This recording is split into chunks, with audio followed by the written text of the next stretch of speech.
Good evening. Welcome again to the Canadian Orthodox Monastery. And we'll go back again to the Old Testament is about you. I want to look a little bit at the life of the prophet Moses this evening. And because we're going into the book of Yeshua, the book of Joshua. And Moses, the greatest of all the Old Testament prophets, the giver of the law, and yet he was a human being in the end. We see that in the end of his life, he was allowed to look across the river Jordan into the Holy Land, but he wasn't allowed to go into the Promised Land. At first, we think, well, all he did was strike the rock instead of speak to the rock. A small transgression, perhaps. Maybe a few other small transgressions, but for someone who served God so mightily, we wonder why God would have prevented him from entering the Holy Land, the Promised Land, this destiny for which his whole life had been shaped, and which his whole ministry and activity had been aimed toward. But perhaps it was to teach us something about ourselves. And let's take a look at some of the great church fathers, for example. We'll find some weakness in all of them. St. Cyril of Alexandria was a rock of orthodoxy, a rock of truth. And yet, his anti-Semitism caused him to preach sermons that provoked horrible riots and bloodshed, the massacre of many of the Jews living in the city of Alexandria. We find among all of God's servants, the greatest to the least, all of these human weaknesses and failings. Moses had his, and he was not able to enter directly into the promised land. Although we know he did not lose his salvation, for Christ, who was yet to come, was his salvation. And he appeared together with the other greatest of the prophets of the Old Testament, the prophet Eliah.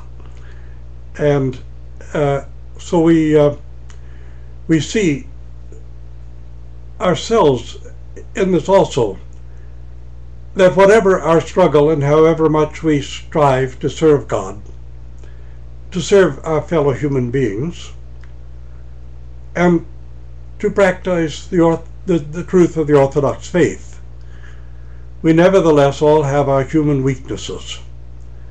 And we've been dependent upon God's grace to fulfill those things which we have fulfilled. So when we see that even the great prophet Moses can fall short and not be able to enter directly into the Promised Land, we understand ourselves that we have to look at our own weaknesses and our own shortcomings and see that whatever we attempt to do or strive to do, however we attempt or strive to serve God and serve our fellow man, our weaknesses will always be there, and they'll always come out, and they'll always be there to teach us humility.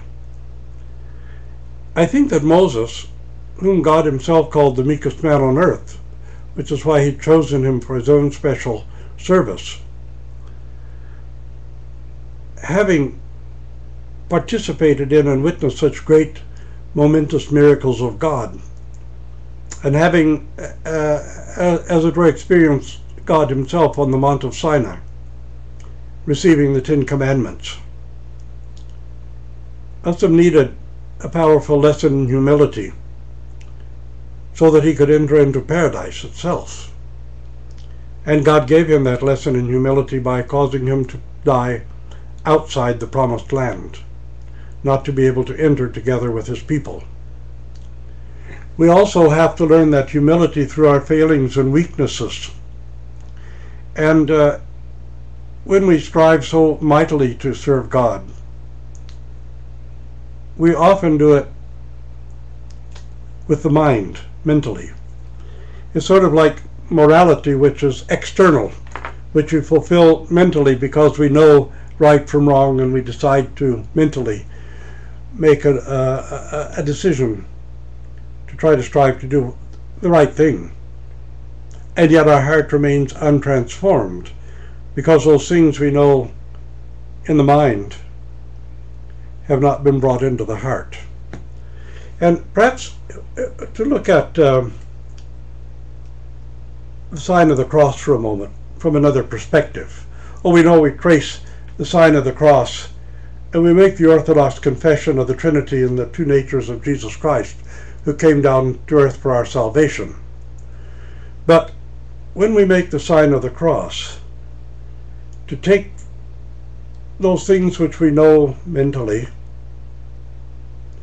and transfer them into the heart. And when we make the sign of the cross, to think, I know right from wrong, I know Jesus Christ, I know of Jesus Christ, and I know the faith. I have all these things intellectually, at least. Now let me carry those things into my heart with the help of God's grace, that they might serve to transform my heart and transfigure my inner person, so that I come into the fullness of an accord with God. And so we understand that faith is not mental knowledge. Faith is an orientation of the soul toward the will of God. So making the sign of the cross over our person, ending on the heart, we speak to our soul, and we take our head knowledge to make it heart knowledge. We take those things which we have accepted intellectually and take them into the soul, so that our soul can truly experience faith.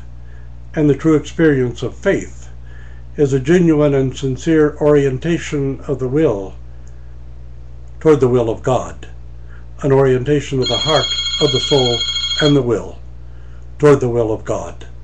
And I think this is something that we learn from the life of the prophet Moses and from the Old Testament as well, and say that the Old Testament is about you, about me, about each and all of us.